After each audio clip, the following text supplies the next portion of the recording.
Assalamualaikum warahmatullahi wabarakatuh. Halo, perkenalkan nama saya Quratul Ayuni.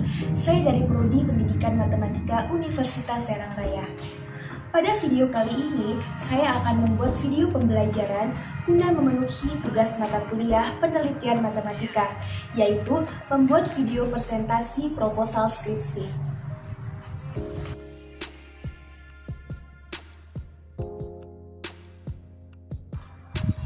Baiklah, saya akan mempresentasikan proposal skripsi yang saya buat dengan judul Meningkatkan Kemampuan Pemahaman Konsep Matematis dan Hasil Belajar Matematika Siswa melalui penggunaan metode jigsaw pada materi statistika.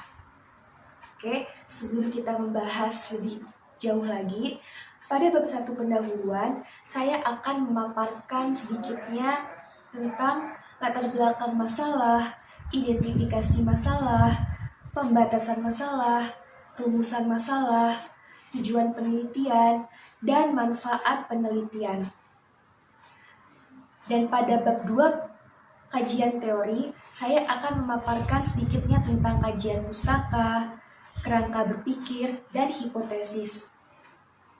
Sedangkan pada bab 3, yaitu metodologi penelitian, saya akan sedikit memaparkan tentang lokasi penelitian, populasi dan sampel, metode penelitian, teknik pengumpulan data, dan teknik analisis data. Baiklah, yang pertama pada bab 1 pendahuluan adalah latar belakang masalah. Kenapa sih saya memilih judul tersebut? Karena tentunya memiliki latar belakang yang menarik untuk diteliti. Matematika adalah ilmu pengetahuan yang dipelajari pada setiap jenjang pendidikan. Pada materi statistika, seringkali disajikan dalam bentuk tabel, angka, maupun grafik. Seperti untuk mengetahui data nilai siswa hasil ulangan yang disajikan dalam bentuk tabel, untuk mengetahui nilai tengah atau median, mencari informasi jumlah penduduk, mencari informasi rata-rata nilai ulangan mata pelajaran di kelas, hasil polling pemilihan umum, mengetahui banyaknya data yang sering muncul, dan lain sebagainya. Statistika berperan untuk menangani data-data yang berupa tabel, grafik, maupun angka yang diperoleh dari penelitian untuk memperoleh kesimpulan. Materi statistika ini berurusan dengan sesuatu yang tidak pasti, yang membutuhkan penekanan penalaran yang dimiliki oleh siswa. Dari informasi di atas, tentu saja banyak siswa yang memiliki kesulitan dalam memahami materi, kesulitan dalam membaca tabel, kesulitan dalam membaca grafik, kesulitan dalam menghafal rumus, dan lain sebagainya. Selain itu juga, masih banyak guru yang menggunakan metode konvensional, yaitu metode pembelajaran dengan menggunakan metode ceramah, di mana guru yang menjelaskan langsung kepada siswa, dan siswa hanya duduk diam mendengarkan apa yang guru jelaskan, sehingga kurang menarik untuk pembelajaran. Dari yang saya paparkan tadi, bisa mengakibatkan kurangnya pemahaman konsep matematika siswa dan rendahnya hasil belajar matematika siswa pada materi statistika. Oleh karena itu, pada penelitian ini dilatar belakangi oleh rendahnya pemahaman konsep matematis siswa dan hasil belajar yang masih kurang pada materi statistika, serta penggunaan metode atau media atau strategi pembelajaran yang kurang tepat. Nah, oleh karena itu, saya memberikan solusi yaitu dengan menggunakan metode jigsaw, di mana metode jigsaw itu adalah metode yang dilakukan dengan cara berdiskusi secara berkelompok. Jadi siswa tidak hanya duduk mendengarkan apa yang dijelaskan oleh guru, tapi siswa melakukan, berdiskusi secara langsung, mencari tahu secara langsung, mempelajari secara langsung tentang pelajaran yang dia pelajari. Sehingga saya memberikan solusi dengan menggunakan metode jigsaw dalam upaya meningkatkan kemampuan pemahaman konsep matematis dan hasil belajar matematika siswa pada materi statistika. Itu adalah latar belakang masalah yang dapat saya paparkan sedikitnya tentang latar belakang. Oke, sekarang kita lanjut ke identifikasi masalah. Berdasarkan latar belakang penelitian yang telah dikemukakan di atas, maka saya mengidentifikasikan masalahnya sebagai berikut. Yang pertama, terdapat kesulitan dalam materi statistika, karena materi statistika menekankan pada penalaran siswa untuk dapat menyimpulkan dalam memecahkan masalah. Kedua, kurangnya minat belajar siswa. Ketiga, metode pembelajaran konvensional yang berpusat pada guru mempengaruhi suasana belajar bagi siswa yang pasif dan tidak menyenangkan. Sesuai dengan yang saya paparkan di latar belakang tadi, bahwa dapat diidentifikasikan menjadi 3 masalah ini. Oke, selanjutnya adalah pembatasan masalah. Nah, berdasarkan latar belakang masalah di atas, dan agar penelitian ini lebih fokus dan terarah, maka penelitian ini dibatasi pada pengaruh penggunaan metode jigsaw dalam upaya meningkatkan pemahaman konsep matematis dan hasil belajar siswa pada materi statistika. Oke, kita selanjutnya lanjut ke rumusan masalah.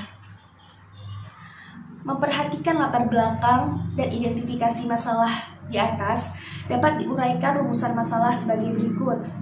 Yang pertama, apakah terdapat pengaruh penggunaan metode jigsaw terhadap peningkatan pemahaman konsep matematis siswa pada materi statistika? Yang kedua, apakah terdapat pengaruh penggunaan metode jigsaw terhadap peningkatan hasil belajar matematika siswa pada materi statistika? Yang ketiga, apakah pemahaman konsep matematis dan hasil belajar siswa meningkat setelah digunakannya metode jigsaw pada materi statistika? Nah, di rumusan masalah ini sebenarnya sama saja, hanya saja dari poin per poin ini dibedakan. Yang pertama menanyakan apakah metode jigsaw ini berpengaruh pada pemahaman konsep matematisnya atau tidak. Yang kedua adalah berpengaruh pada peningkatan hasil belajarnya atau tidak dari metode jigsaw tersebut. Dan yang terakhir adalah apakah pemahaman konsep matematis dan hasil belajar ini meningkat setelah digunakan metode jigsaw. Itu adalah untuk rumusan masalahnya. Oke, kita lanjut ke tujuan penelitian. Berdasarkan permasalahan yang telah dirumuskan dalam rumusan masalah, maka penelitian ini bertujuan untuk 1.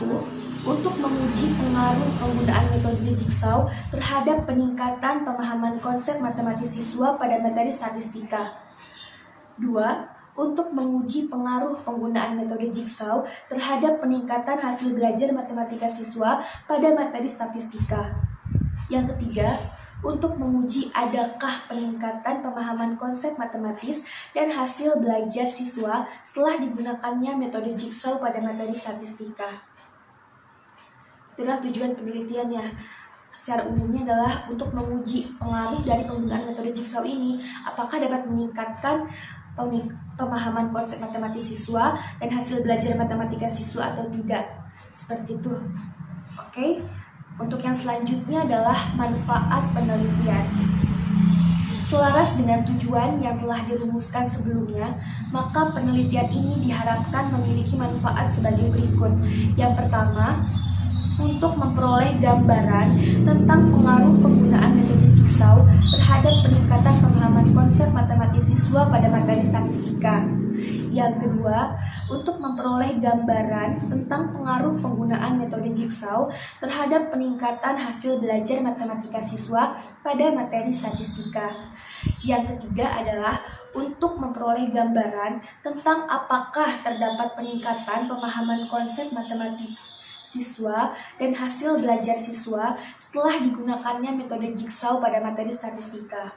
Jadi secara umumnya, manfaat penelitian ini adalah untuk memberikan gambaran apakah gambaran ini tentang pengaruh ini meningkat atau tidak, gitu, gambarnya seperti apa, itu adalah manfaatnya. Jika meningkat maka seperti apa, itu adalah manfaat penelitian dari penelitian yang saya buat. Oke, yang selanjutnya adalah bab 2, kajian pustaka, kerangka berpikir dan hipotesis. Nah, untuk kajian pustaka, pada kajian pustaka terdapat 3 poin. Poin yang pertama adalah kemampuan pemahaman konsep matematis siswa. Poin kedua adalah hasil belajar matematika siswa. Dan poin ketiga adalah metode jigsaw. Nah, Yang pertama adalah pemahaman konsep matematis siswa. Berdasarkan dari peneliti terdahulu, saya menyimpulkan bahwa pemahaman konsep matematis siswa adalah kemampuan yang dimiliki seseorang untuk mengemukakan kembali ilmu yang diperolehnya baik dalam bentuk ucapan maupun tulisan dengan menggunakan bahasa sehari-hari kepada orang lain sehingga orang lain tersebut benar-benar mengerti apa yang telah disampaikannya. Itu adalah untuk pemahaman konsep matematis siswa. Jadi berdasarkan dari peneliti terdahulu, saya menyimpulkan sedikitnya tentang pengertian pemahaman konsep matematis siswa seperti tadi. Oke, selanjutnya adalah hasil belajar matematika siswa.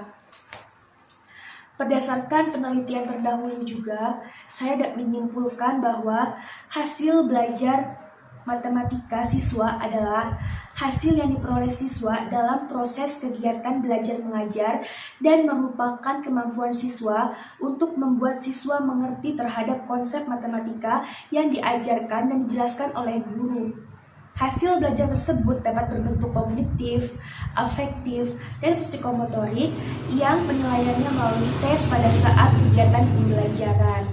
Itu adalah hasil belajar matematika siswa. Selanjutnya adalah metode jigsaw. Berdasarkan peneliti terdahulu juga, saya menyimpulkan bahwa cooperative learning tipe jigsaw merupakan salah satu tipe pembelajaran kooperatif yang dilakukan secara bekerja sama untuk mencapai tujuan pembelajaran. Model ini dapat mendorong peserta didik untuk aktif, mengembangkan komunikasi, dan saling membantu antar sesama kelompok dalam menguasai materi pelajaran untuk mencapai prestasi yang maksimal. Model jigsaw dapat digunakan secara afektif di setiap tingkatan pendidikan, di mana peserta didik telah mendapatkan keterampilan akademis dari pemahaman, membaca, menghitung, berkomunikasi, maupun keterampilan kelompok untuk belajar bersama. Itu adalah metode jigsaw. Nah, pada metode jigsaw ini juga siswa selain berdiskusi, jigsaw ini berdiskusinya dibagi menjadi dua kelompok, di mana nanti akan ada kelompok ahli dan kelompok asal. Di mana kelompok asal ini adalah kelompok yang dibagikan kartunya sesuai dengan angka, sedangkan kelompok ahli adalah kelompok yang dibagikan kelompoknya dengan menggunakan kartu yang berisikan huruf. Gitu. Oke, kita lanjut ke kerangka pemikiran. Nah, pada kerangka pemikiran, di sini dapat dituliskan agar terarahnya penelitian ini secara baik dan benar, maka diperlukan suatu kerangka pemikiran yang akan menjadi acuan dan fokus nantinya. Sehingga adapun kerangka pemikiran dalam penelitian ini adalah sebagai berikut. Nah, di sini kita bisa lihat yang pertama ada X1. X1-nya adalah kemampuan pemahaman konsep matematis. Dan X2-nya adalah hasil belajar matematika siswa. Nah, untuk variabel Y yaitu adalah penggunaan metode jigsaw. Nah, jadi dari kerangka berpikir ini, jadi nanti penggunaan metode jigsaw ini apakah berpengaruh pada kedua variabel X1 dan X2 ini? Seperti itu. Nah, yang selanjutnya adalah hipotesis. Berdasarkan uraian di latar belakang dan tinjauan pustaka, maka penelitian ini dapat dirumuskan hipotesis sebagai berikut. Nah, yang pertama adalah H alternatifnya. H alternatifnya yaitu terdapat pengaruh yang signifikan antara pemahaman konsep matematik dan hasil belajar siswa terhadap penggunaan metode jigsaw pada materi statistika. Dan H0-nya tidak terdapat pengaruh yang signifikan antara pemahaman konsep matematis dan hasil belajar siswa terhadap penggunaan metode jigsaw pada materi statistika. Itu adalah untuk hipotesisnya. Nah, pada bab 2 kita sudah membahas kajian pustaka, kerangka berpikir, dan hipotesis. Maka yang terakhir sekarang kita akan membahas bab 3, yaitu tentang metodologi penelitian. Nah, untuk metodologi penelitian, yang pertama kita bahas lokasi. Nah, lokasi penelitian ini akan dilaksanakan di SMA Negeri 4 Cilegon dengan tujuan untuk meningkatkan kemampuan pemahaman konsep matematis dan hasil belajar matematika siswa melalui penggunaan metode jigsaw pada materi statistika. Nah, jadi lokasinya adalah di SMA Negeri 4 Cilegon. Oke, lanjut ke populasi dan sampel. Nah, populasi di sini adalah siswa kelas 11. Kenapa siswa kelas 11? Karena yang mempelajari materi statistika ukuran pemusatan data adalah di kelas 11. Jadi populasinya adalah semua kelas 11 di SMA Negeri 4 Cilegon. Nah, untuk sampelnya diambil secara random sampling, diambil beberapa kelas dari populasi. Nah, jadi untuk sampelnya ini berkaitan dengan metode penelitiannya ya. Karena metode penelitiannya kita menggunakan kuantitatif, yaitu kuasi eksperimen, di mana nanti akan diambil 2 kelas secara acak. Kelas yang pertama sebagai kelas eksperimen dan kelas kedua sebagai kelas kontrol. Nah, jadi sampelnya adalah diambil sebanyak 2 kelas dari banyaknya kelas 11 yang ada di SMA Negeri 4 Cilegon. Nah, jadi untuk sampelnya adalah sebanyak 2 kelas. Kita lanjut ke metode penelitian. Nah, metode penelitiannya adalah kuantitatif, yaitu kuasi eksperimen. Di mana ada kelas eksperimen dan ada kelas kontrol. Kelas eksperimen adalah kelas yang digunakannya metode jigsaw.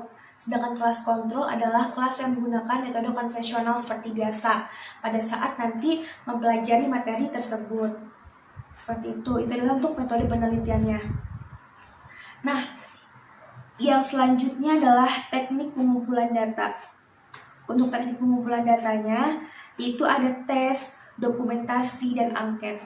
Nah, tes ini dilakukan di kelas eksperimen maupun kelas kontrol. Jadi supaya dapat mengetahui di kelas eksperimen ini yang menggunakan metode jigsaw ini hasilnya seperti apa, dan di kelas kontrol juga seperti apa hasilnya. Jadi nanti akan ada pretest dan posttest di kedua kelas tersebut, di mana pretest tersebut untuk melihat apakah sebelum digunakannya metode jigsaw dan metode konvensional ada perubahan sama setelah digunakannya atau tidak digunakannya, seperti itu.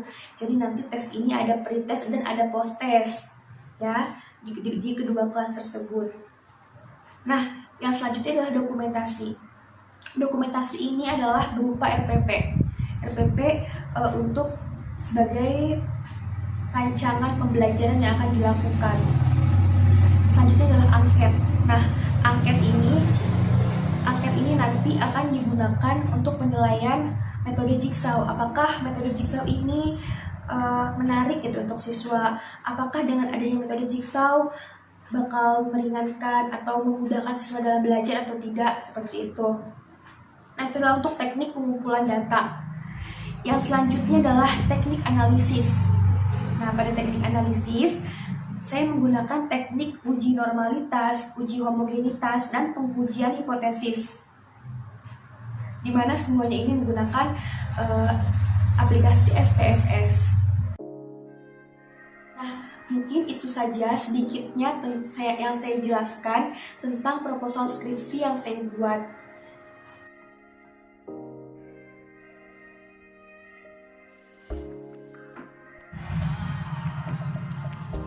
Terima kasih telah menyaksikan video yang saya buat. Apabila banyak kurangnya, mohon tulis di kolom komentar ya teman-teman. Kurang lebihnya mohon maaf. Wassalamualaikum warahmatullahi wabarakatuh.